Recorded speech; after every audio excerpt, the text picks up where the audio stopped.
O objetivo dessa aula é a gente entender a definição de função inversa, tá? Então vamos lá, ó. Função inversa, definição.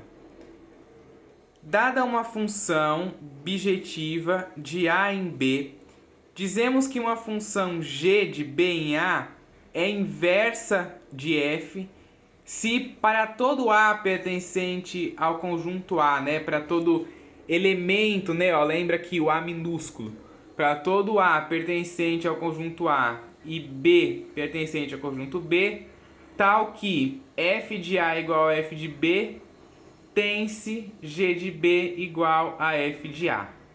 Essa aí é a definição de função inversa, que foi essa ideia aqui, ó, do f de A igual a B ter, né, o g de B igual a A, foi aquela ideia que a gente viu no vídeo anterior, tá? Por isso que eu dei a introdução antes de dar a definição, porque senão ia ficar um pouco mais complicado entender a definição, tá?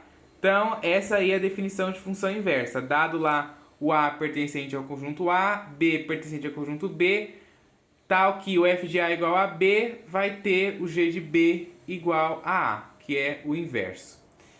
A notação, ó, a notação que a gente tem é essa daí. Em geral, indicamos a função inversa de f por f elevado a menos 1, ó, tá vendo? Toda vez que você vê algo desse tipo aqui, f elevado a menos 1, a gente está se referindo à inversa, né? Ó, então, f elevado a menos 1 é igual a g. Outra coisa que eu quero falar para vocês. As definições, né? Toda definição de qualquer coisa sempre quer dizer a mesma coisa, né? Lógico. Essa definição aqui, você pode ver essa definição em de outros professores, né? De livros, comparar livros, ver as definições. Pode ser que não usem as mesmas letras, né? Pode ser que não use aqui de A em B, pode ser que use outra letra, pode ser que não use G. Em geral, usam-se essas letras, mas nem sempre vão ser elas. Então, por isso que eu sempre falo, não se apeguem muito às letras das definições, porque isso varia, tá? Isso varia. Tem livros que, por exemplo, quando vai estar lá no comecinho de função, quando a gente estudou lá os pares ordenados, tem livro, né, que usa par ordenado com XY.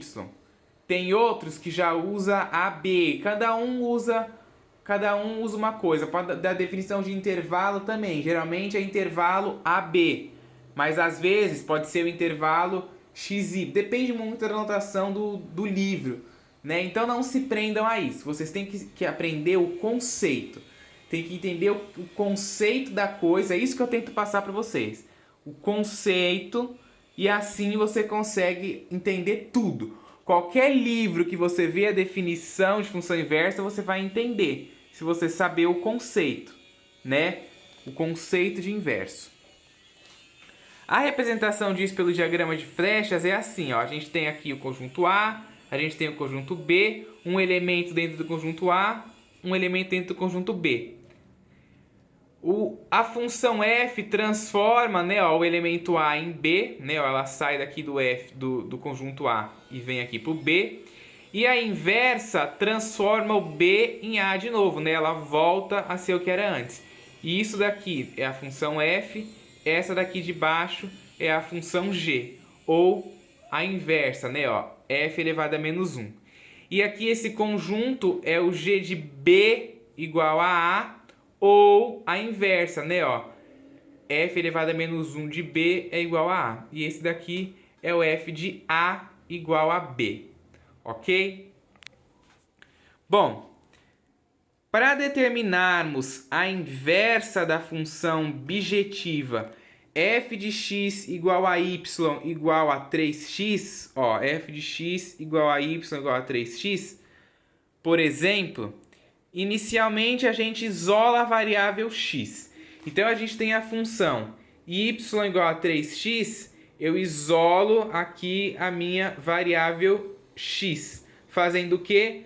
Passando 3 para dividir no y, né? Eu passo esse 3 que está multiplicando o x, eu passo ele dividindo o y. E aí fica desse jeito aqui. x igual a y sobre 3, tá? Você pode fazer isso, ou também a ideia de inverso, por exemplo, qual que é o inverso de 2? O inverso de 2 é 1 sobre 2, tá? Não confundam inverso com oposto. Tem muitos alunos que confundem inverso com oposto. O oposto de 2 é menos 2, mas o inverso de 2 é 1 sobre 2. O inverso de qualquer coisa é 1 sobre essa coisa, tá? Só que aqui, como a gente está trabalhando com função, não é muito interessante que a gente deixa a letra no denominador. Então, por isso que a gente faz desse jeito. Como vão ver aqui agora, ó. De maneira geral, quando representamos o gráfico de uma função em um plano cartesiano, a variável independente x é indicada nos eixos das abscissas e a variável dependente y no eixo das ordenadas, né? Até aí nada de novo. Só que é comum a gente permutar. O que significa essa palavra aí, permutar? Permutar é trocar, é mudar, sabe? É fazer inverter a ordem lá, daquela ideia de análise combinatória, sabe? A gente inverter a ordem. Permutar é isso, a gente embaralhar, misturar as variáveis x e y, né? Para expressar a função inversa, que é para expressar f de menos 1, né? Que é a inversa da função f. Então a nossa função f aqui é essa função aqui, ó, 3x. A inversa dessa função é essa aqui, ó, x sobre 3. Aquela ideia lá que eu falei, eu vou até escrever isso, porque às vezes a gente fala, ó, a gente tem aqui y igual a 3x. Eu calcular a inversa desse daqui é a mesma coisa que eu fazer 1 sobre 3x.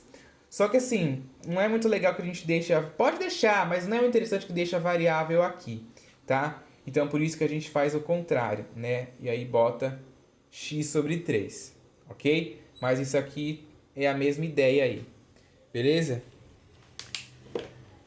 Aí, ó, eu representei, né, ó, representando os gráficos dessas funções, da função f e da sua inversa, no mesmo plano cartesiano, a gente vai ter este gráfico aqui, ó. Esse gráfico aqui é o da função f, ó, tá vendo? Esse gráfico aqui, eu até botei o fzinho aqui, ó, esse gráfico é da função f. Qual que é a função f? Essa daqui, 3x.